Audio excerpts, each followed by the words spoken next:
¿Cómo están? Muy buenas tardes. Mi nombre es Nicolás Alvarado y a nombre de la Feria Internacional del Libro de Guadalajara, de FIL Guadalajara, ahora en esta edición obligadamente virtual, me da muchísimo gusto darles la bienvenida a El Derecho y los Reveses, una mesa que a lo mejor tendrá temas que me darán sustancialmente menos gusto que ver a nuestros invitados esta tarde, pero que nos servirá para comprender una serie de coordenadas que a mí, como a muchísimos ciudadanos, me preocupan en tiempos recientes, no solo en nuestro país, sino en el mundo.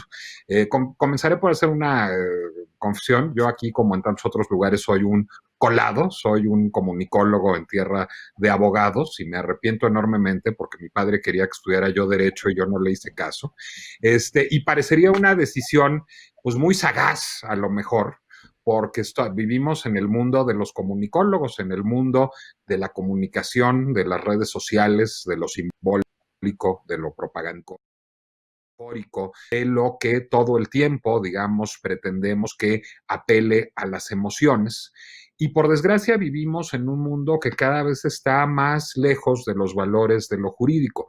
Vivimos en un mundo que ha hecho de las redes sociales tribunales, antes lo había hecho con los medios de comunicación y que por lo tanto desdeña el debido proceso. Vivimos en un mundo en donde los argumentos legales son tenidos por abstrusos, son tenidos por incomprensibles, por jerga ajena a los intereses, digamos, de las mayorías, y vivimos en un mundo en donde pues esta tendencia a hiperemotivizar el discurso político nos aleja continuamente del mundo, no solo, digamos, de la ley y del Estado de Derecho, sino también de prácticas como el debido proceso o como el desarrollo institucional. Entonces yo me siento muy honrado de estar rodeado esta tarde de abogados y de una abogada. Leticia Bonifaz está por incorporarse a la mesa, está brevísimamente detenida por sus tareas en la Suprema Corte de Justicia de la Nación, pero me acompañan tres de las mejores mentes jurídicas de nuestro país, además de tres queridísimos amigos ya. José Ramón Cosío, exministro de la Suprema Corte de Justicia de la Nación, investigador del Colegio de México, articulista del periódico Reforma, autor de textos indispensables. Muchísimas gracias, querido José Ramón. Sergio López Ayllón, compañero de páginas mío en Milenio Diario, director del Centro de Investigación y Docencia Económicas del CIDE, y un hombre además que, no conforme con ser un abogado brillante, este año pues ha vivido batallas jurídicas y políticas valerosas y tendrá mucho que decir al respecto. Otro querido amigo, Pedro Salazar Ugarte, brillante abogado, brillante comunicador, además, con el que tuve el privilegio de trabajar en algunas otras épocas y aventuras, director del Instituto de Investigaciones Jurídicas de la Universidad Nacional Autónoma de México. Gracias, caballeros, a los tres por acudir a esta invitación de FIL Guadalajara. Leti Bonifaz nos acompañará en breve. Y justamente cuando estábamos platicando para ponernos de acuerdo, Pedro nos estaba reprendiendo con justicia a José Ramón y a mí por no haber leído el más reciente texto de Sergio, un texto que publica a la limón con Javier Martín Reyes y con Saúl López Noriega en Balance Temprano. Balance Temprano es un libro que yo ya tengo entre mis pendientes de lectura y José Ramón también, coordinado por José Waldenberg y Ricardo Becerra, y que hace justamente un balance temprano de la situación política, social, económica, cultural, jurídica de cara a la pandemia. Entonces, Pedro nos proponía, y me parece una extraordinaria metodología para esta discusión, que comenzara Sergio por poner sobre la mesa los hallazgos de este texto que lleva el provocador título de Todo por la razón y el derecho, hasta que estorben, querido Sergio. Te escuchamos con lo expuesto en ese texto y damos la bienvenida a Leticia Bonifaz. Muchísimas gracias por integrarte a la mesa, querida Leti, y llegas muy a tiempo para perderte todas las tonterías que dije y escuchar a Sergio López Ayllón.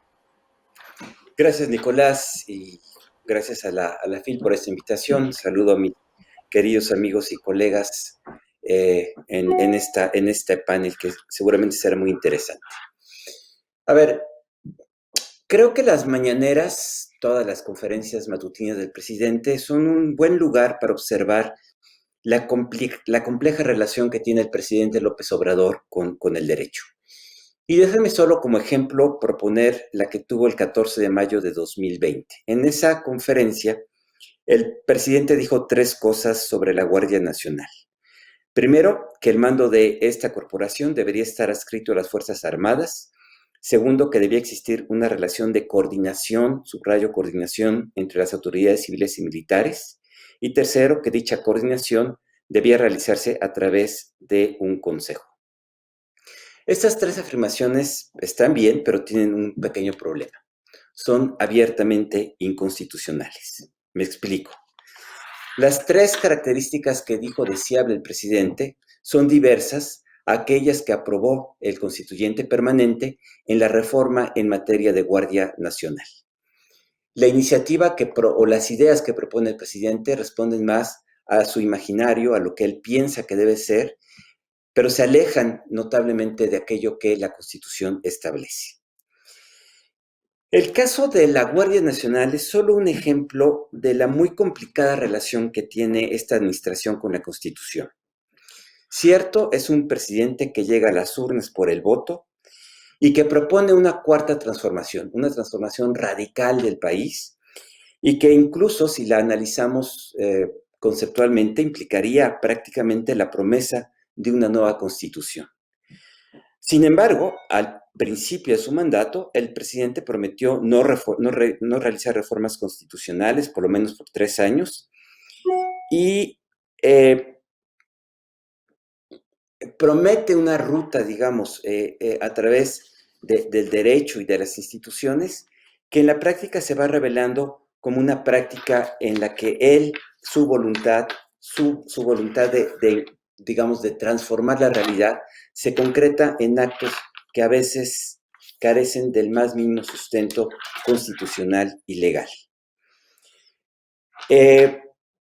Encontramos entonces este lugar en que el derecho, en lugar de contener al poder, se vuelve instrumental a él.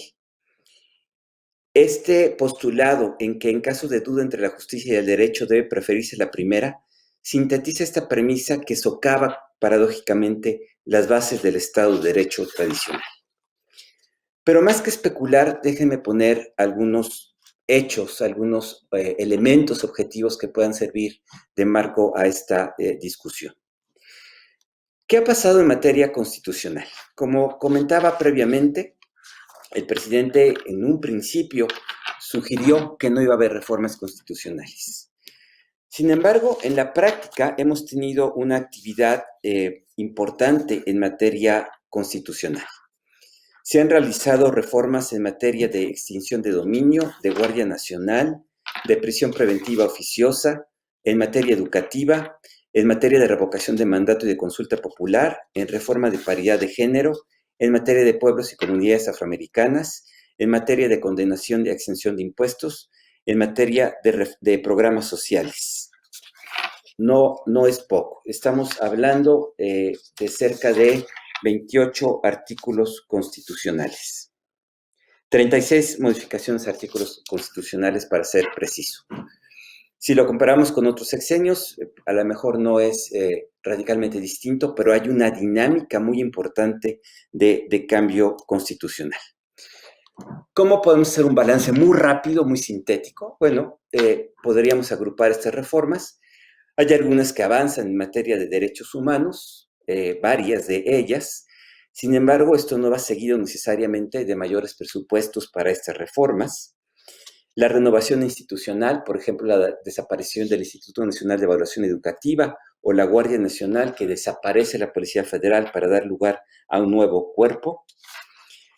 En tercer lugar, y es quizás el rasgo más preocupante, lo que vamos a llamar la tendencia al populismo punitivo. Aquí estamos agrupando Guardia Nacional, prisión preventiva oficiosa, extinción de dominio, que todas apuntan a un reforzamiento de las capacidades de control, de represión del Estado, y el incremento también, la ampliación del catálogo de delitos de prisión preventiva oficiosa, todas estas reformas en su conjunto dan una dimensión preocupante que tiene que ver con el uso de la fuerza del Estado en condiciones en que no se respeta cabalmente el Estado de Derecho. Y finalmente, un problema recurrente es que cuando además estas reformas se desarrollan en legislación ordinaria, los cambios de la legislación ordinaria no siempre son congruentes con el sentido de las reformas constitucionales. En materia legislativa tenemos también una actividad importante. Se han reformado más de 62 leyes, algunas de ellas en más de una ocasión, y se han expedido 16 leyes nuevas. Es decir, hay una intensa actividad legislativa en un Congreso dominado por Morena y donde los controles parlamentarios están debilitados. Pero hay una tendencia que es más preocupante y que hemos llamado la excepcionalidad administrativa. Cuando la vía de la reforma constitucional no es viable por diferentes razones o la vía de la reforma legislativa demasiado lenta, lo que hemos visto es el uso de instrumentos de carácter administrativo, decretos o acuerdos del presidente, que claramente violentan las normas o constitucionales o legales. Simplemente como ejemplo, traigo a colación la circular sobre transferencias de recursos a organizaciones sociales, sindicales y civiles, es decir, la que prohíbe dar donativos a organizaciones de la sociedad civil, reforma que ni siquiera fue publicada en el Diario Oficial ni refrendada por secretarios de Estado. El memorándum que deja sin efecto la reforma educativa de 2013, notable memorándum porque en él le ordena a los secretarios que olviden, que no apliquen las leyes de la reforma educativa. El decreto que establece medidas de austeridad, que es verbatim la conferencia mañanera convertida en decreto. El acuerdo para el uso de Fuerzas Armadas en tarea de seguridad pública, que está controvertido. Y, en fin, esta tendencia que tiene el presidente de cuando encuentra algún obstáculo normativo, vía acuerdo, vía decreto, emite una orden que se convierte en una instrucción jurídica, a pesar de que no cumple con los requisitos mínimos que establece la ley. Todo esto, evidentemente, genera reacciones en los diferentes actores sociales. Esta reacción se ha traducido en un número muy importante de recursos, sea a través de amparo, de controversias constitucionales o de acciones de inconstitucionalidad, que tanto actores privados como gubernamentales, algunos organismos constitucionales autónomos, algunas entidades federativas, algunos municipios. Y esto ha puesto un enorme peso en el Poder Judicial en general, en los jueces de distrito, en los tribunales colegiados, pero también en la Suprema Corte de Justicia, que tiene entre sus pendientes resolver un número muy importante de controversias y acciones que ponen en cuestión la legalidad. Y más interesante aún es observar que los argumentos de estas amparos o de estas acciones suelen no controvertir la política pública subyacente, el cambio de política pública subyacente.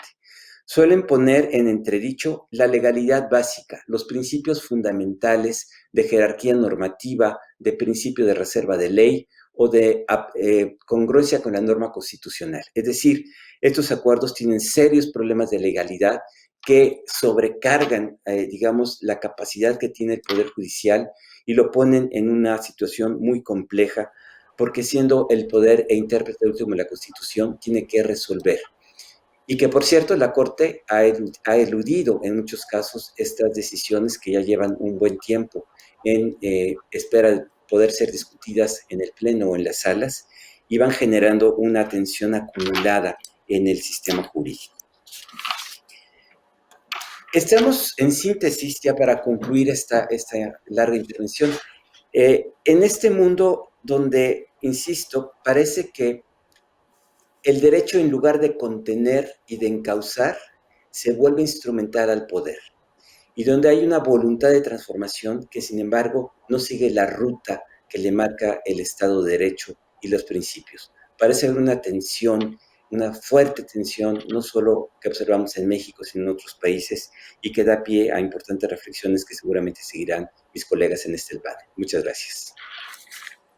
Muchísimas gracias, Sergio López Ayón. En fin, sí, fue un poquito larga con respecto al acordado, pero creo que fue muy bueno que pusiera sobre la mesa, y creo que la intuición de Pedro fue muy correcta, digamos, todos los temas que están en este momento a debate en términos de el ejercicio político vis-a-vis del Estado de Derecho y vis-a-vis de la Constitución en nuestro país, de acuerdo a lo que habíamos platicado antes que llegara Leti, Pedro Salazar Ugarte. Muchísimas gracias, Nicolás. Muchas gracias a la FIL. Es un gusto estar con ustedes y además, bueno, pues con mis amigos que los veo más ahora en esta vía virtual en distintas que en otras ocasiones, lo cual me da mucho gusto. Voy a ser muy breve, retomando algunos de los puntos y quizás solamente dando una visión un poco como más contextual a los muy puntuales, concretos y además rigurosos ejemplos que nos ponía Sergio López Ayón. Primero parto de esta idea con la que él abre y concluye, que a mí me recuerda mucho una tesis de Norberto Bobbio, que partiendo de la premisa de que el derecho y el poder, decía él, son las dos caras de una misma moneda, asumía que aquellos que se llaman estados de derecho son aquellos precisamente en los que es el derecho el que limita, moldea y encausa el poder, y en cambio los estados absolutos en los que es el poder el que hace lo propio con el derecho. Y creo que aquí Sergio lo centra muy bien y creo que esa disyuntiva teórica nos debe de llevar a reflexionar con mucha atención sobre las particularidades del presente mexicano. Segunda cuestión, una cuestión que me ha surgido después de leer y escuchar los casos que comenta Sergio, pero también diversas declaraciones del presidente de la República. Creo que no está de más recordar que es el primer, si no me equivoco, no sé en toda la historia, pero estoy casi seguro, cuando menos en el México moderno, el primer presidente politólogo. Y creo que ya hay un tema que vale la pena que lo reflexionemos. Los presidentes, como sabemos, hasta el caso de previo, digamos, a Salinas de Gortari, hasta Miguel de la Madrid, tradicionalmente eran abogados, ¿no? Juristas, todos ellos, con una lógica de operación muy ceñida a las instituciones jurídicas, a las reglas y a las formas del derecho. Después hubo una pausa, digamos, en la que dos economistas al hilo y un empresario, Salinas, Cedillo y Vicente Fox, llegaron al poder con unas visiones distintas, pero no necesariamente de tensión, de confrontación con el instrumental jurídico. Y finalmente vinieron de nuevo dos abogados, el caso de Felipe Calderón y Enrique Peña Nieto, y ahora regresa, digo más bien, y ahora llega al poder un personaje que no se siente cómodo con el derecho. Nos decía Nicolás que quería que trabajáramos un poco la idea del jurídico y lo simbólico.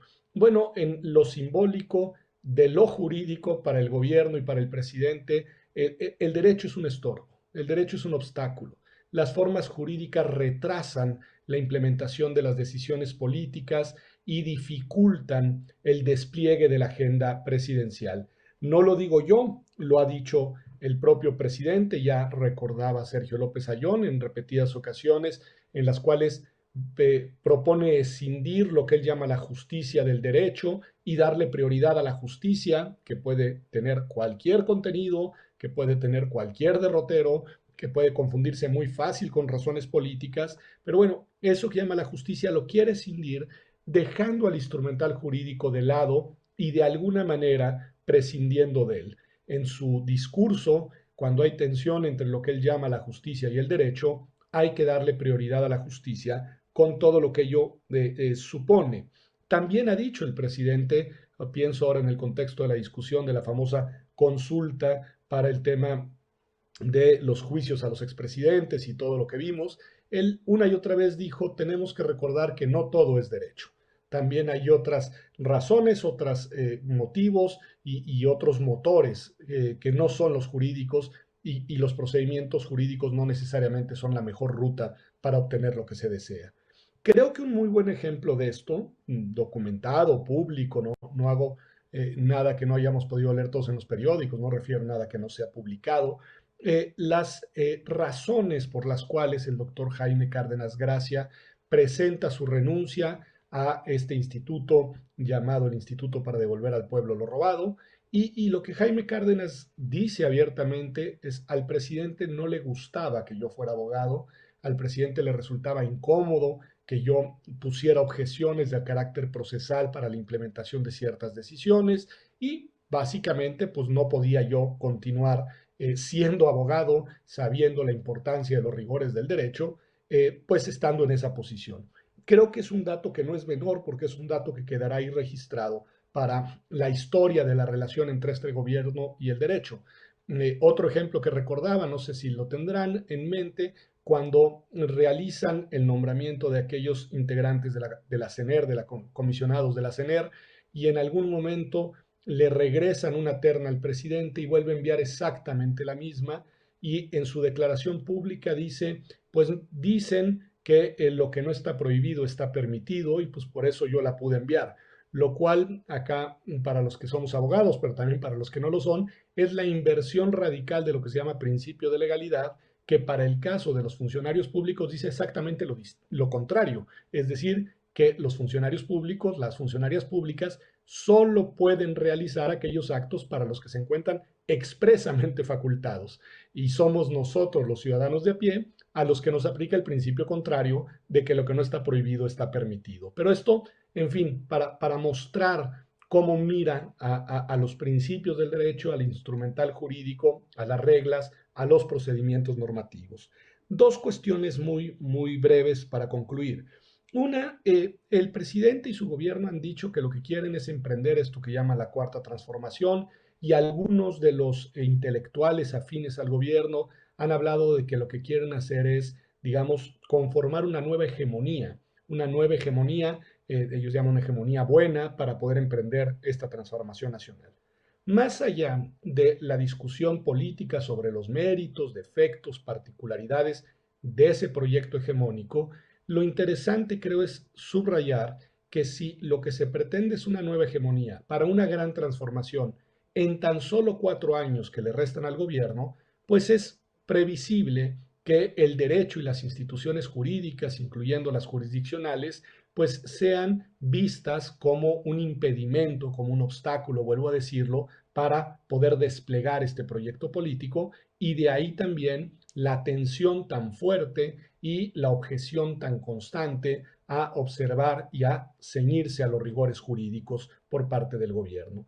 El último punto, lo decía muy bien Sergio López Ayllón, cuando no es por la vía de la reforma constitucional o la vía de la reforma legal, que tienen sus dificultades de implementación, el presidente ha optado por el gobierno a través de decretos.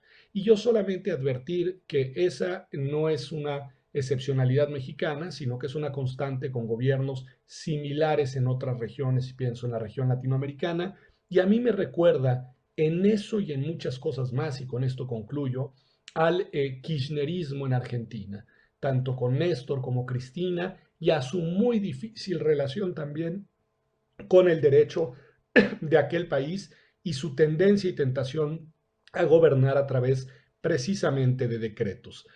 Yo recuerdo, y esta es mi última imagen, viviendo en algún año que estuve en Argentina, a la presidenta de la República encabezando una manifestación por las calles de Buenos Aires en contra de una resolución de la Suprema Corte de Justicia de aquel país. Creo que es una figura simbólica muy clara del tipo de relación que ciertas lógicas de ejercicio del poder tienen con el derecho y con las instituciones responsables de ser garantes del mismo. Aquí lo dejaría. Gracias, Pedro Salazar, y gracias por caer con creces, además, en la provocación de hablar de la relación entre lo jurídico y lo simbólico y aterrizarla al escenario que vivimos en nuestros tiempos. José Ramón Cosío. Muchas gracias por la invitación. Los saludo a todos con mucho cariño, con mucho afecto a todos ustedes y en especial a nuestra querida amiga Leticia Bonifaz, que acaba de ser electa a un cargo muy importante para el que todos creo que nos hemos sumado en la felicitación. A ver, yo coincido completamente con lo que ha planteado Sergio y Pedro, y quisiera agregar un punto para no repetir estas cuestiones. El otro día Pedro y yo estuvimos en una mesa como esta y estuvimos hablando de las complejidades del derecho y de la forma de instrumentación. El derecho lo que establece son formas racionales, desde luego en nuestro país, de construcción democrática, para efecto de tratar de llevar las relaciones sociales lo mejor posible. No perfectas, no, pero lo mejor posible. Creo que este es el verdadero problema de fondo del presidente López Obrador y de muchos, creo que no de todos, pero sí de las personas que lo acompañan en su proceso político. ¿Por qué? Porque lo que establece el derecho son reglas en general, al principios, valores, pero me voy a concentrar básicamente en el elemento de las reglas, donde establece, y lo decía muy bien Pedro, lo que se puede hacer y lo que no se puede hacer. De un lado, por parte de los ciudadanos, básicamente a partir de derechos, y por otro lado, por parte de las autoridades a partir de competencias. Tanto los derechos como las obligaciones, como las competencias están regladas. ¿Eso qué quiere decir? Que se puede hacer ciertas cosas, no se pueden hacer ciertas cosas. Y esto creo que es lo que en el fondo dificulta la marcha, la operación del gobierno actual frente, respecto o con relación al derecho. Ahí donde el derecho dice que los fideicomisos están destinados a ciertas funciones para lograr ciertos fines, el presidente encuentra que ese dinero sería más interesante, más útil desde su percepción en una forma distinta. Ahí donde se dice que los fideicomisos deben tener un comité técnico para su manejo y reglas específicas, el presidente considera que el dinero debe ser transferido a la tesorería y prácticamente ser ejercido por él mismo. Ahí donde la Constitución establece que en tiempos de paz las Fuerzas Armadas no pueden realizar más funciones que las que tengan exacta conexión con la disciplina militar, el presidente encuentra que la mejor manera de pacificar al país es desplegando las Fuerzas Armadas vía la Guardia Nacional o directamente como el transitorio de la reforma que creó la Guardia Nacional para estos efectos. Es decir, el presidente tiene, buena o mala, una concepción del país, una concepción de la política, una concepción del modelo que él quiere realizar. Él encuentra que 30 millones de personas le dieron ese mandato y se asume legitimado para hacer del derecho un instrumento de su decisión política, no una restricción de su actuar político. Creo que este es el problema verdaderamente de fondo. Y entonces los ejemplos que ponía Sergio López Ayón me parece que quedan muy claramente explicados ahí. Se detiene la reforma educativa, pues un memorándum es suficiente, más allá de lo que dispongan las leyes. Le rechaza algo un órgano del Estado, pues es motivo suficiente para instrumentalizar el órgano del Estado y hacer algo distinto a lo que ese órgano del Estado dispuso. ¿Por qué? Porque se asume que la condición del presidente es la que es sabia, es prudente o es adecuada. Este es el verdadero problema con el derecho. Yo no digo que en otras épocas de México y del mundo no se haya tratado de instrumentalizar el derecho, pero había, digamos, unos límites que se entendían asumidos, unas formas de procesar esos elementos, litigios y otro tipo de acciones. Aquí creo que el problema es ese. Tampoco hay que decir que siempre y en todo caso el presidente instrumentaliza el derecho, pero sí en un número muy importante de aquellas cosas que a él le parecen inconvenientes. A mí me pareció particularmente grave aquellas acusaciones o señalamientos que hizo el presidente en el sentido de que todos los amparos que se promovían eran constituidos por un cártel, como dijo uno de sus secretarios, de verdad en una de las peores frases que hemos escuchado, un cártel de los amparistas para tratar de detener una marcha. Ahí me parece que es un ejemplo importantísimo. ¿Por qué? Porque pareciera que quien hace uso de sus derechos establecidos constitucionalmente y regulados por el resto del orden jurídico, comete una afrenta, comete pues casi un delito, una cuestión prácticamente de traición a la patria. ¿Por qué? Porque simple y sencillamente utiliza aquello que está previsto por el orden jurídico creado democráticamente.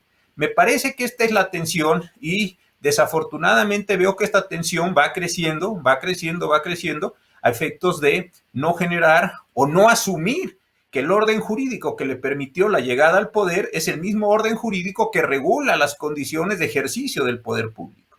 Y me parece que es verdaderamente la tensión que está ahí puesto.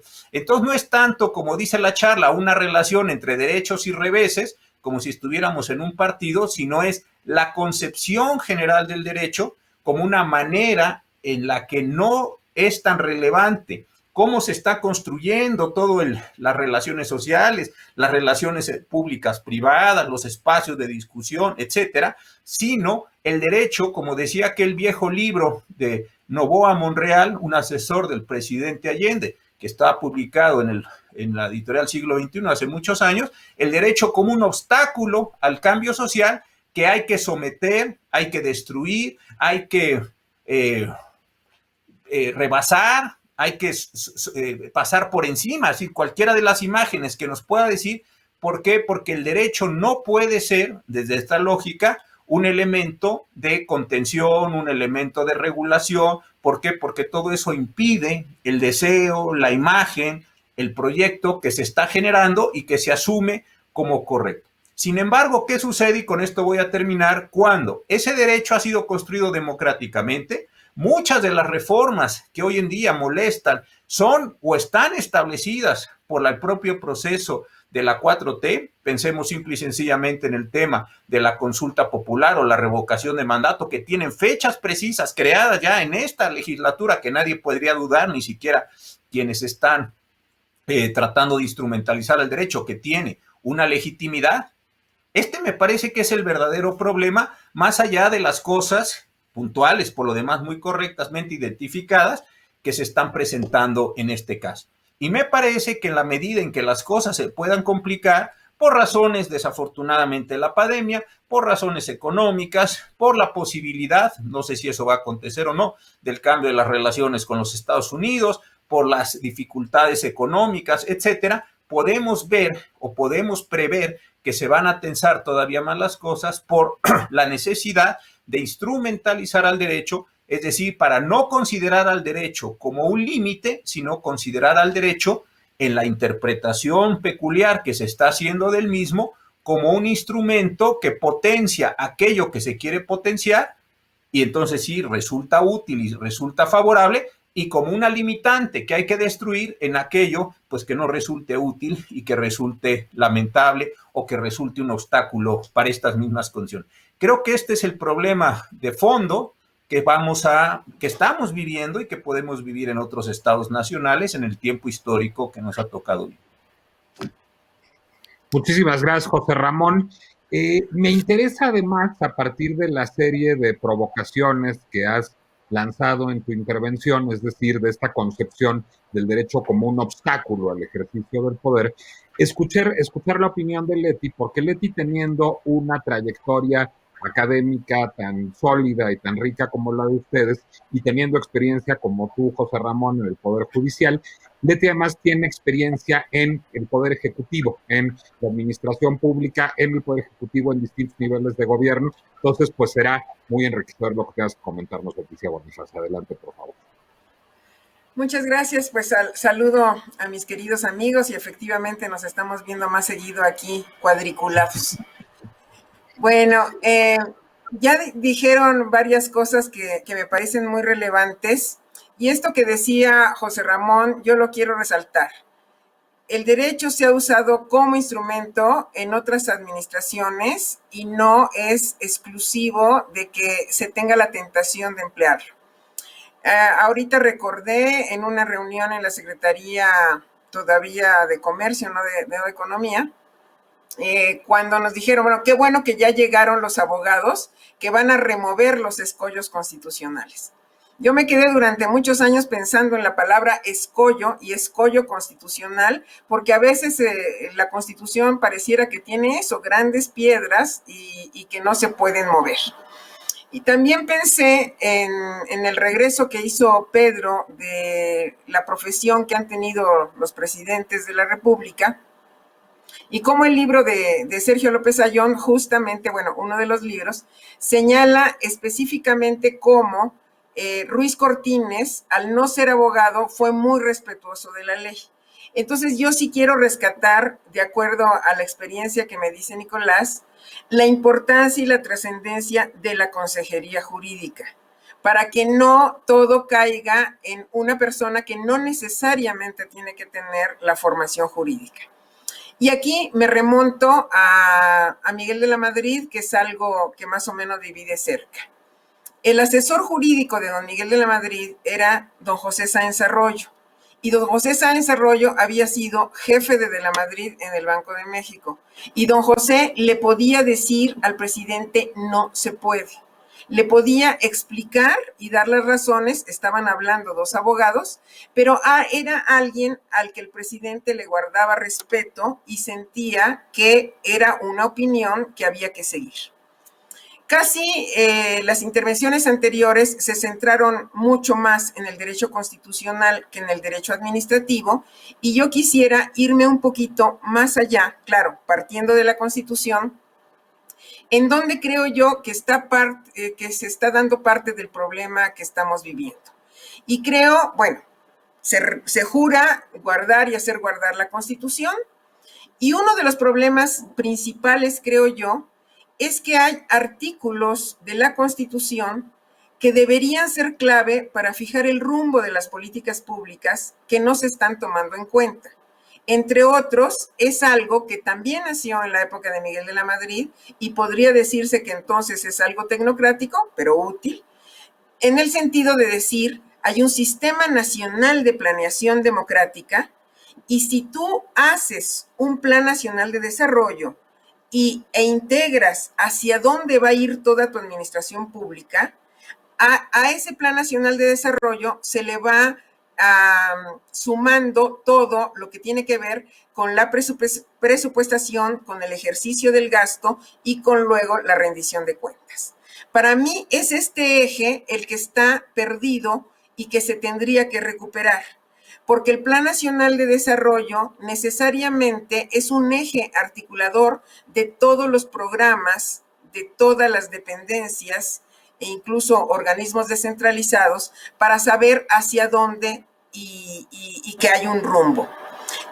Si esto es un producto de la tecnocracia, insisto, es un producto útil porque de esa manera se evita que no se sepa hacia dónde va, aunque se anuncie que vamos hacia una cuarta transformación, pero del lado administrativo creo que esta alineación que tendría que darse en presupuestación relacionada con la planeación del desarrollo y después con el ejercicio del gasto y después con la rendición de cuentas, tendría que ser un eje fundamental que ahorita pues no está claro.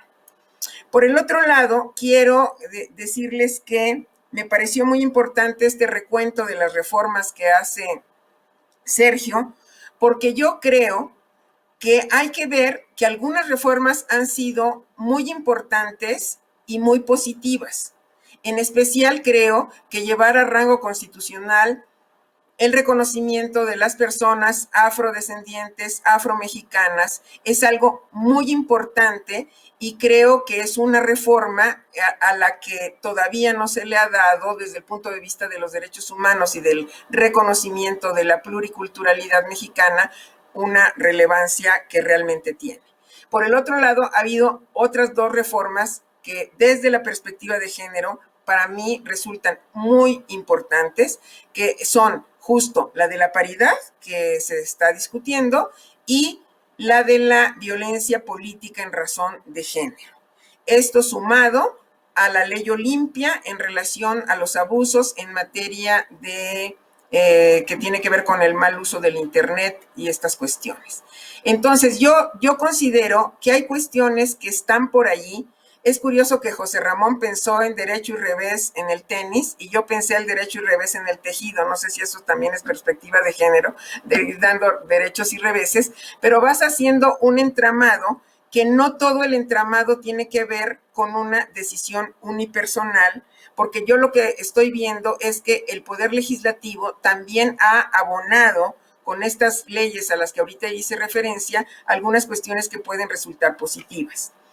Y por último, decir que el Poder Judicial pues no ha dicho la última palabra y tenemos que ver cómo se van a resolver todos los amparos y las controversias y las acciones de inconstitucionalidad que ya se plantearon.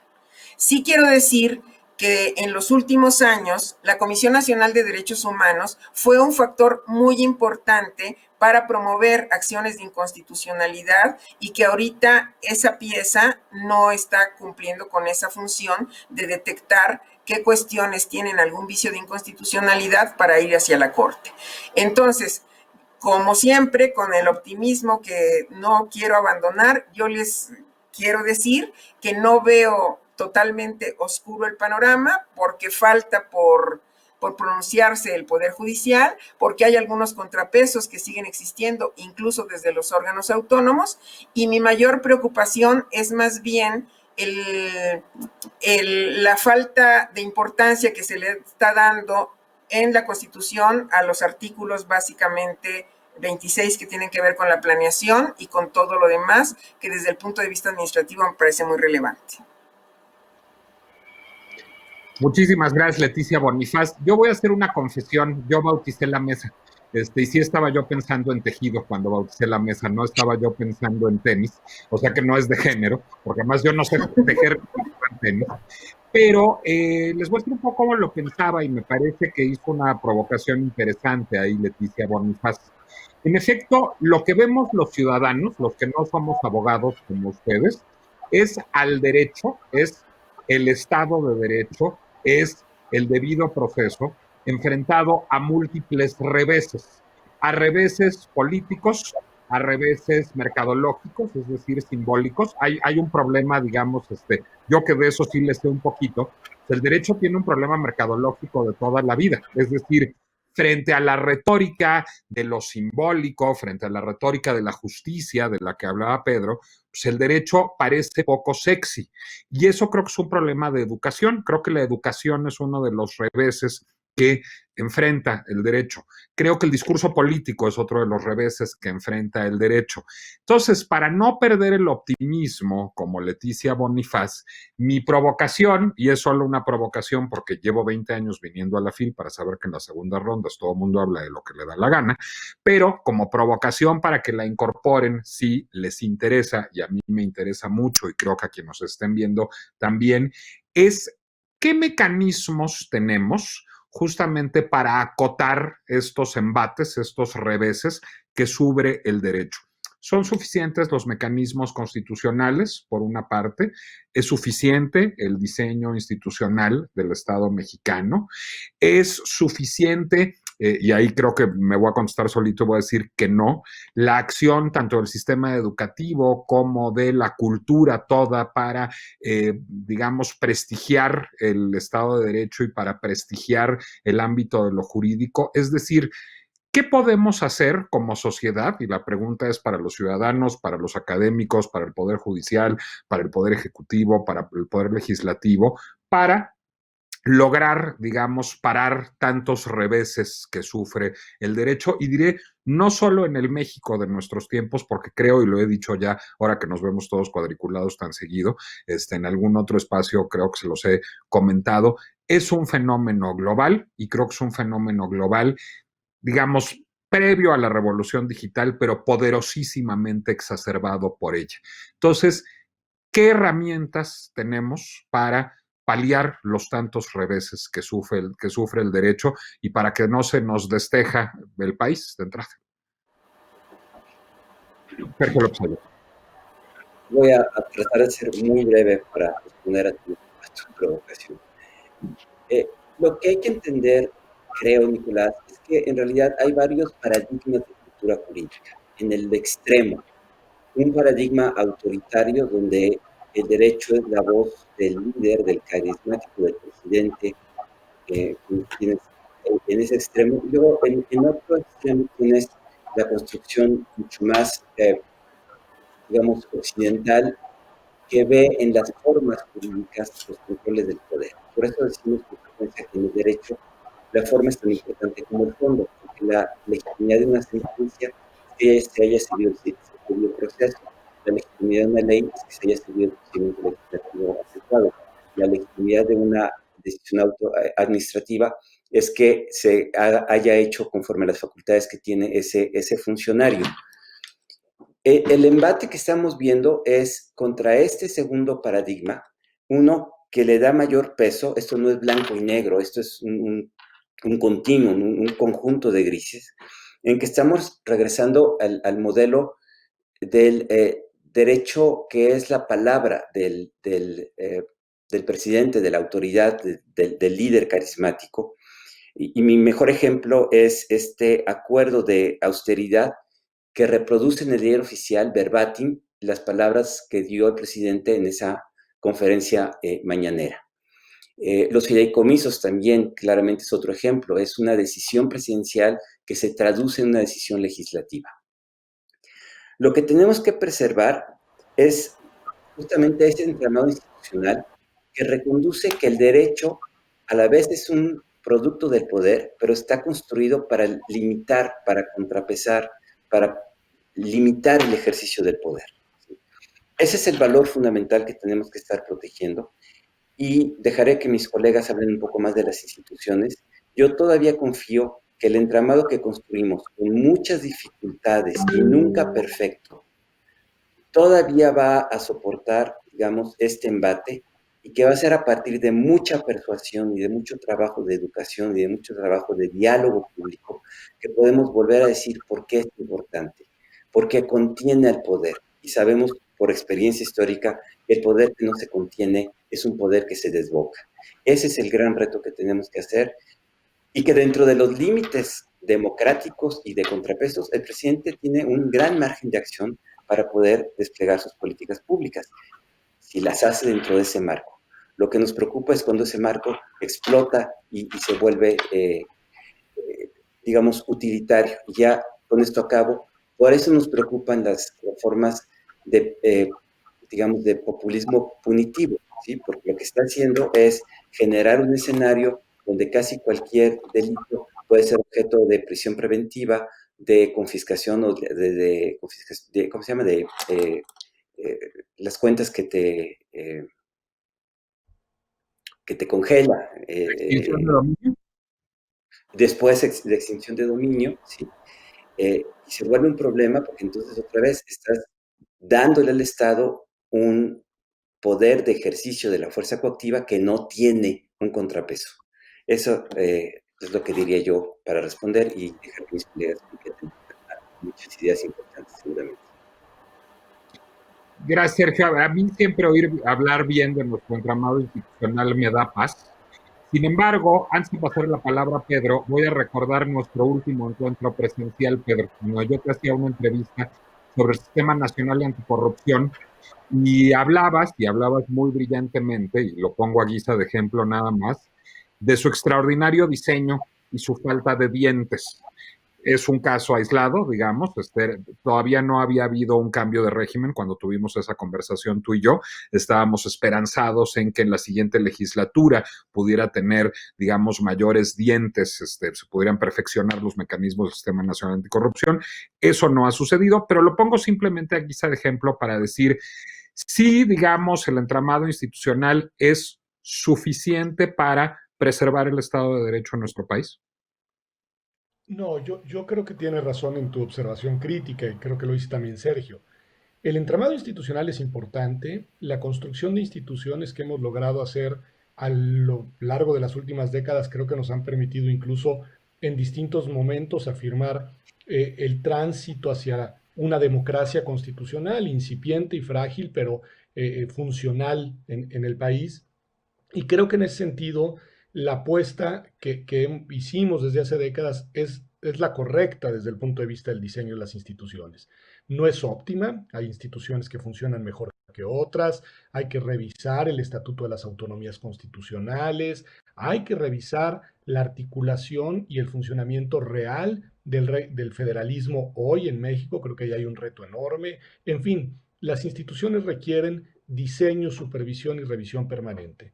Pero nuestro diseño institucional es un diseño institucional que se fue decantando en la orientación correcta para aquellos que pensamos que los derechos, entre ellos los de participación política, son muy importantes para tener una sociedad basada en la libertad y en una gama de igualdades, ¿no?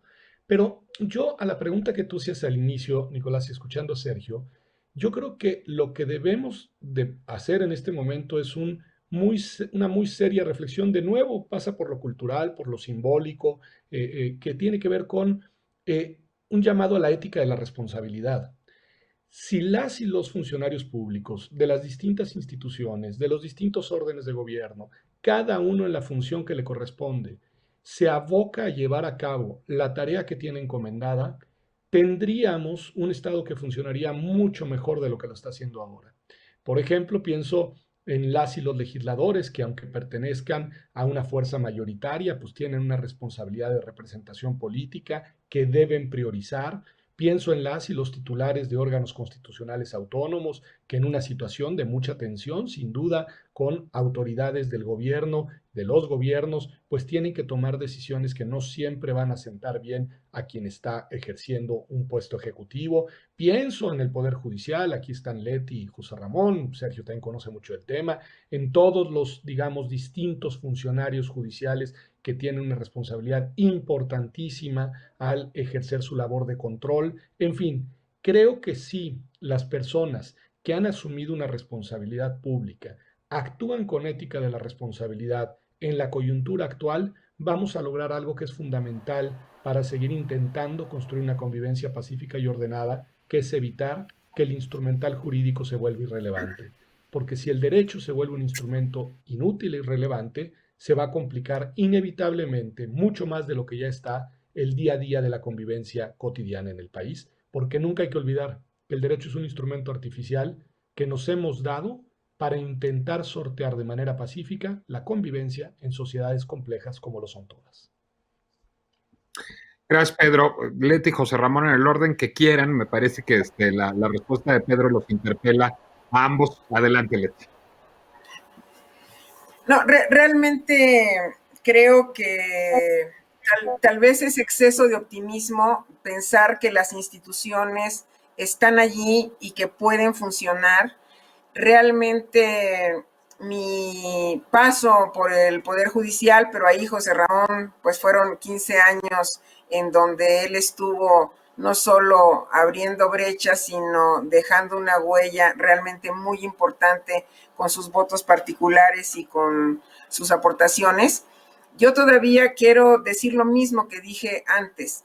Siento que el Poder Judicial es clave y también algo que ahorita dijo Pedro, pero yo no me iría solo a los temas de tu obligación moral de hacer algo, sino todo el sistema de responsabilidades de servidores públicos que ahorita está parcialmente sin funcionar en algunas áreas, pero que también en cualquier momento yo siento que pueden tener el cauce correcto. No sé, repito, si soy muy optimista, pero creo que las instituciones todavía no están al punto de decir que ya colapsaron. Es decir, yo siento que todavía hay posibilidades de ver en funcionamiento no solo Poder Judicial, órganos autónomos y todos los sistemas de responsabilidades en sus tres vertientes. Gracias, Leti. José Ramón Costillo, no te robo más tiempo porque queda poquito. Mira, a mí siempre me ha parecido un gran misterio cómo uno, que es un ciudadano, yo era entonces profesor, un buen día te haces funcionario público y lo haces a partir de una protesta o juramento. Protesto guardar y hacer guardar la Constitución y las leyes que de él emanen, mirando en todo por el bien y prosperidad de la Unión, etc. Me parece, y lo decía muy bien Pedro y ahora Leti, un asunto central. Si los servidores públicos no se asumen como valedores del derecho, es muy poco posible que el derecho subsista.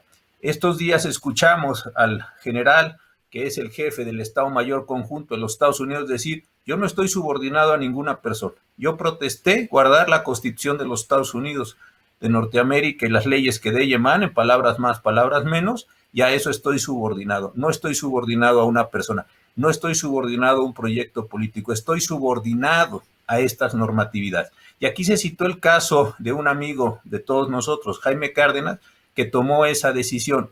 Me parece que es el asunto central. Si esas disposiciones no se mantienen, si el sentido, no hay un sentido único, no hay un sentido perfecto, pero si un sentido razonablemente vivo de las normas jurídicas no se mantiene, entonces se acaba asimilando la Constitución a un proyecto particular, a o cualquier otro. Tenemos muchos problemas de otros sexenios que todavía estamos viviendo y padeciendo. Si no se alcanzan a entender las diferencias entre un proyecto político, cualquiera que sea, que se inserta en el orden jurídico, a un proyecto que pretende sustituir al orden jurídico, pues entonces sí me parece que estamos en una condición extraordinariamente complicada.